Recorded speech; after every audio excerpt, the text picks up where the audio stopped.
የላካቸው ብርሃናት አሉ። አይምሮን እንዲያበሩ የተላኩ አሉ። ከአይነ ብርሃን ጋር ውህደት አድርገው እንዲያበሩ የተፈጠሩ ብርሃናት አሉ።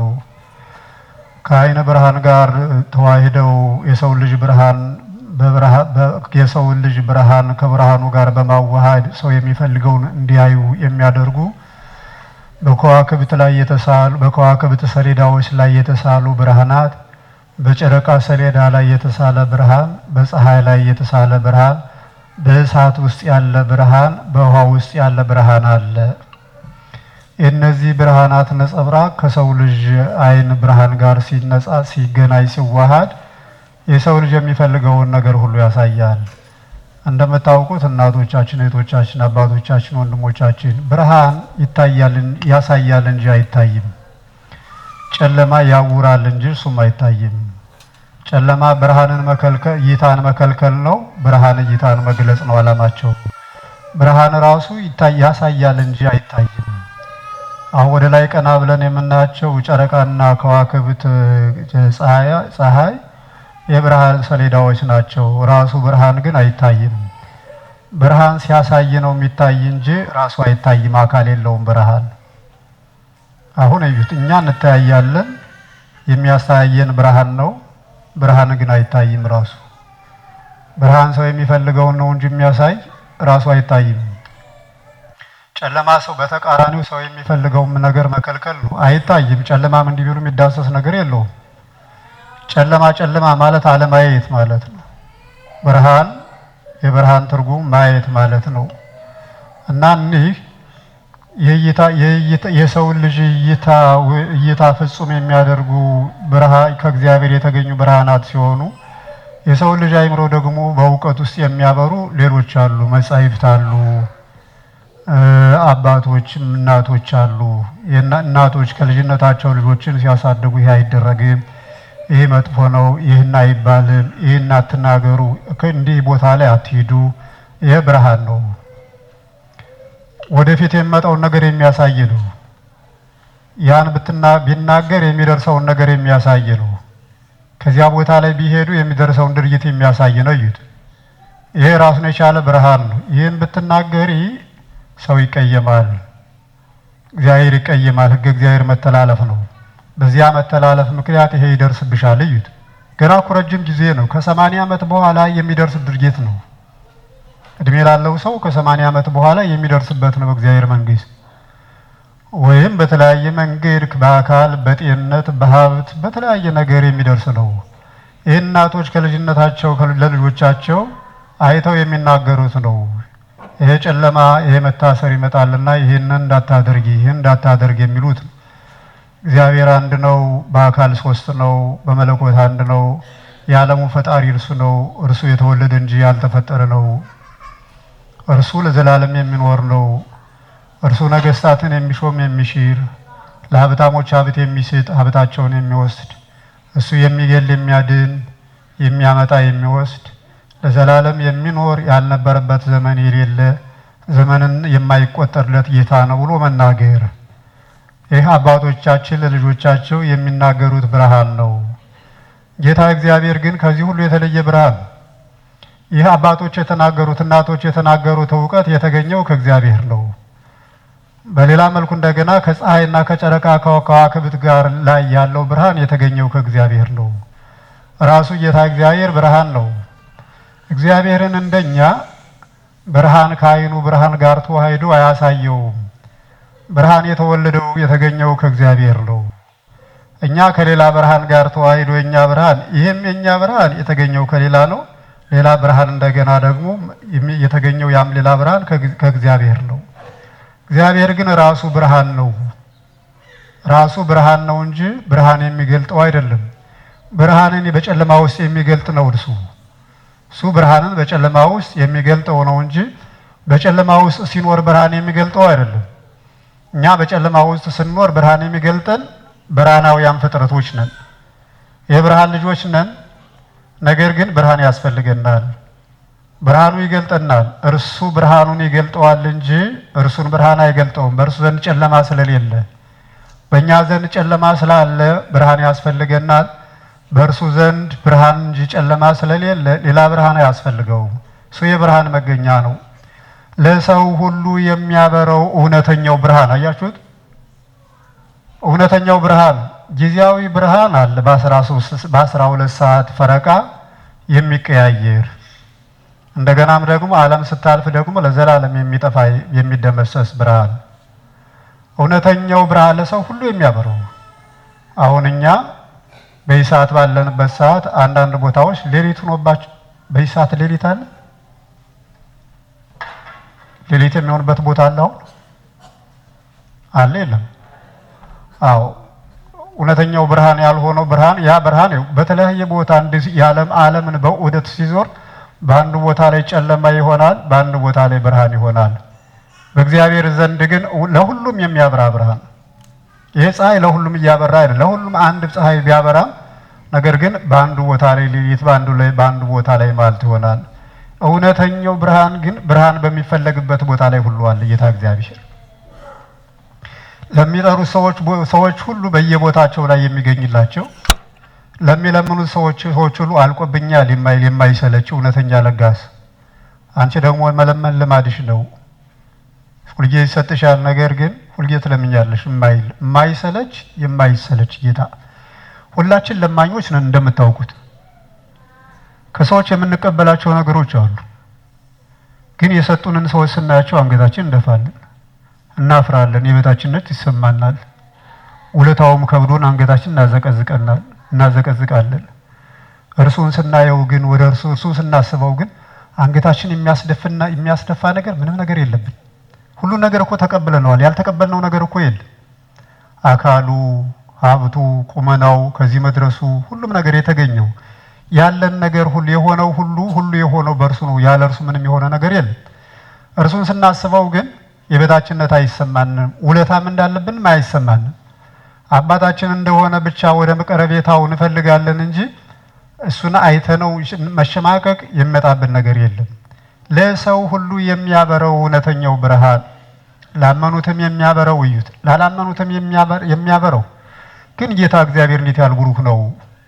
አባቶቻችን ሲዩት፣ ወንድሞቻችን፣ እናቶቻችን፣ እህቶቻችን እንዴት ነው ብሩክ ነው ብለን እንዳንድ ተራ ሰው የምንገልጸው ቃል ስላጣንለት ነው እንጂ እንዴት ያለ ብርሃን ነው! እንዴት ያለ እውነተኛ ጌታ፣ እውነተኛ ብሩክ ነው!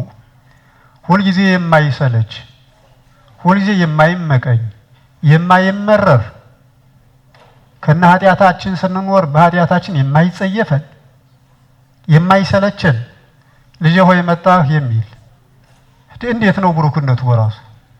ልጄ ሆይ መጣሽ። በዝሙት ስንወድቅ፣ በኃጢአት ላይ ስንወድቅ ይረሳናል ትቶናል ብለን ስናስብ እየዋሽን የማይተወን የማይረሳን ጌታ፣ እኛ ስንመጣ ግን መጣሽ እንዲህ የሚል ጌታ፣ መምጣትን ተመለስክ እንዲህ የሚል ጌታ ብሩክ አምላክ። ለሰው ሁሉ ላመኑበትም ላላመኑበትም እዩ፣ እናንተ የብርሃን ልጆች የእውነተኛው አምላክ የሕያው አምላክ ልጆች ትሆኑ ዘንድ ለሚወዷችሁም ለማይወዳችሁም ጸልዩ፣ መርቁ፣ እነሱ መርቋቸው፣ ለሚያምኑትም ለማያምኑትም ብሩክም መልካም ነገር አድርጉላቸው።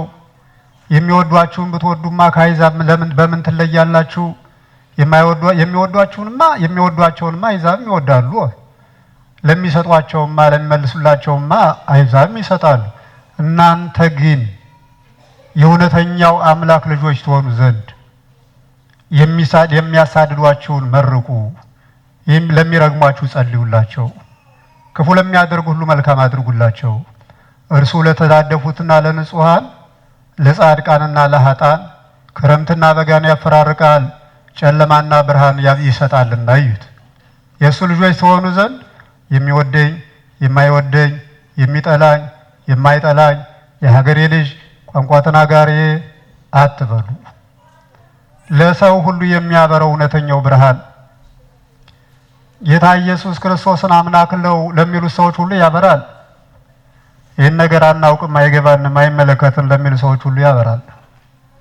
ጨለማ ብርሃን የሆነለት እንጂ ተለይቶ ጨለማ የሆነበት ሰው አንድም ሰው የለም። እዩት። አንድም ሰው በዓለም ላይ ለጻድቃን ሰጥቶ ለኃጥአን አይነሳም ጌታ እግዚአብሔር። ንስሐ ለገቡት ሰጥቶ ንስሐ ላልገቡት ሰዎች አይነሳም እግዚአብሔር። ንስሐ ለገቡት መልካም ነገር ያመቻቸ ጌታ ንስሐ ለሚገቡትም ሰዎች ደግሞ መልካሙን ነገር የሚያመቻችላቸው ጌታ ነው። ስንጠራው የሚቀበልና አምላክ ለሰው ሁሉ የሚያበራው ሰው ሁሉ በዕውርተኝነት በጨለምተኝነት በራሱ ፍላጎት ለተወሰነ ጊዜ ይኖራል። ወደ እግዚአብሔር መንግሥት ወደ እግዚአብሔር ቤት በመጣ ጊዜ ግን ያን የነበረውን ነገር ሁሉ በአንድ ጊዜ ከእግዚአብሔር መንግሥት ማግኘት ይችላል። ዛሬ ቤተ ክርስቲያናችን ጌታ ኢየሱስ ክርስቶስን ብርሃን ብላ የምታከብርበት ዕለት ስለሆነ ይህ ሳምንት ዛሬ ያለነው የያዝነው ሳምንት ብርሃን ተብሎ ይጠራል። ብርሃን ማለት ጌታ እግዚአብሔር ማለት ነው። የጌታችን ኢየሱስ ክርስቶስ በዓል ነው። ባለፈው ሳምንት እሁድ ራሱ ከእሁድነቱ ባሻገር ስብከት ተብሎ የጌታችን ኢየሱስ ክርስቶስ ከ9 በዓላት አንዱ ነበር። ዛሬ ደግሞ ብርሃን ብለን ያኑ ስብከት ብለን ተሰበከ ብለን የተናገርንለትን ጌታ ሙሴ በኦሪት ኢሳይያስ በትንቢት የተናገረለትን ጌታ ዛሬ ደግሞ ብርሃን ስለሱ የተነገሩትን ነገሮች ሁሉ ብርሃን ብለን እናከብረዋለን። የሚቀጥለውን ሳምንት ደግሞ እረኛችን፣ ጠባቂያችን፣ የቀን ጠባቂያችን፣ የሌሊት እረኛችን ብለን የምናገርለት ጌታ ነው እና ስለ ብርሃን የተነገረው ሁሉ ጌታ እግዚአብሔር ብርሃን ስለሆነ ነውና እንግዲህ እናቶቻችን፣ እህቶቻችን፣ አባቶቻችን፣ ወንድሞቻችን ብርሃን ይበራል። የሚጠቀምበት አይኑን የገለጠ ሰው ብቻ ነው። የተኛና አይኑን የጨፈነ ሰው በእርሱ ያለው ልዩነት በመነሳትና በመተኛት በመጋደም ነው እንጂ ልዩነት የለውም። አይኑን ጨፍኖ ቢቀመጥም ካልጋው ላይ ቢተኛ በብርሃኑና በሱ መካከል ያለው ልዩነት አንድ ነው፣ አለመገናኘት። ብርሃን የሚሰራው ግን ብርሃን መጥቷል ብሎ አይኑን ገልጦ ለሚጠብቅ ሰው ነው። እዩት ልዩነቱ። እንዲህ ብናደርግ አሁን ያው አይናችን ገልጠን በተስፋ ግን ስንወጣ እኛ ለብርሃኑ አይናችን አቅርበናል፣ ብርሃኑ ጸዳሉን ለአይናችን ያቀርባል እና የሚጠቀምበት ሰው ሁሉም ሰው ብርሃን ስለወጣ የሚጠቀም ሰው አይደለም። በብርሃኑ የሚጠቀም አይኑን ከፍቶ ከብርሃኑ ጋር ያዋሃደ ነው ሰው። እኛም ብርሃናችን ኢየሱስ ክርስቶስ ከመጣ 2000 ዓመታት አልፈዋል። በብርሃኑ አይናቸውን አዋህደው የሚያዩት በጣም እጅግ ጥቂቶች ሰዎች ናቸው። ቡሩክ አምላክን ለምንድን ነው አይን ሰጥቼሽ የማታይ አይልም ጌታ። እውነተኛ ብርሃኑ አይን ለሌለው ሰው ምን አይኑን ላወረ ሰው በተጨፈነው አይኑ ላይ በቆዳው ላይ ያበራለታል። አይኑን አለመግለጡ በራሱ ፍላጎት ነው እና እኛ የምንጠቀመው አሁን አይናችን ገልጠን በማየታችን ነው እና ክርስቲያን በመሆናችን ሊጠቅመንና ሊረዳን ሊጠብቀን የመጣውን ብርሃን ጌታ ኢየሱስ ክርስቶስ ያለውን ትእዛዝ መስራት ያስፈልገናል። ብርሃን የሚጠቅመው አይናቸውን ለገለጡ ሰዎች ስለሆነ ይህ ብርሃን ስጋ ወደሙ ነው። እናቶቻችን ማስቀደስ መልካም ነው። ደግሞ ሁልጊዜ ማስቀደስን ብቻም ሳይሆን ፕሮግራምን አዘጋጅቶ ደግሞ ስጋ ወደሙ መቀበል። መቼም እንደምታውቁት እናቶቻችን ህይወት አይሞላም። ህይወታችሁን አትጠብቁት። ህይወት ይሞላል ብላችሁ አትጠብቁት። ህይወት የሚሞላው ከሞት በኋላ ነው እንጂ ከሞት በታች ህይወት አይሞላም። ሁልጊዜ ጎደሎ ነው። አባቶች፣ ወንድሞች፣ እናቶች እልከኞች አልሁን። አይጠቅምም እልከኝነት። ውድድረኞች ተወዳዳሪዎች አልሁን። አይጠቅም መወዳደር። ወንዶች ከሴት ጋር አንወዳደር፣ ሴቶች ከወንዶች ጋር አትወዳደሩ። ይሄ ጨለምተኝነት ነው፣ አይጠቅም። እናንተ ይቅር ባዮች ሁኑ። እናቶች፣ አባቶች እናንተ ይቅር ባዮች ሁኑ። ግድ የለም ንብረቱ ይሂድ፣ ይቅርባችሁ፣ ይቅርብን። በሰማይ ቤት አለ። እናቶች ግድ የለም በቤቱ አትጣሉ፣ በንብረቱ አትጣሉ፣ ይቅርባችሁ። ቤትን ለሚፈልጉ ሰዎች ቤቱን ስጧቸው። አባቶች፣ እናቶች ታረቁ፣ ተስማሙ። ሁላችሁም እንስማማ። የሚፈርስ ቤት ነው። አይናችን ጨፍነን ብርሃንን አጥተን ለምንኖርበት ቤት በትዳራችን ውስጥ መሰላክል እየመጣ ስጋ ወደሙ ሳንቀበል አንኖር። ይፈርሳል። ግድ የለም እልከኝነት አይረባም። ያሸነፉ ሴቶች ይውሰዱት፣ ያሸነፉ ወንዶች ይውሰዱት። ቢቻል ተስማምታችሁ ኑሩ፣ ተስማምተን እንኑር። ይሄ አይጠቅምም። ከገነት የተባረርን ተባራሪዎች ነን እንጂ ነዋሪዎች አይደለም።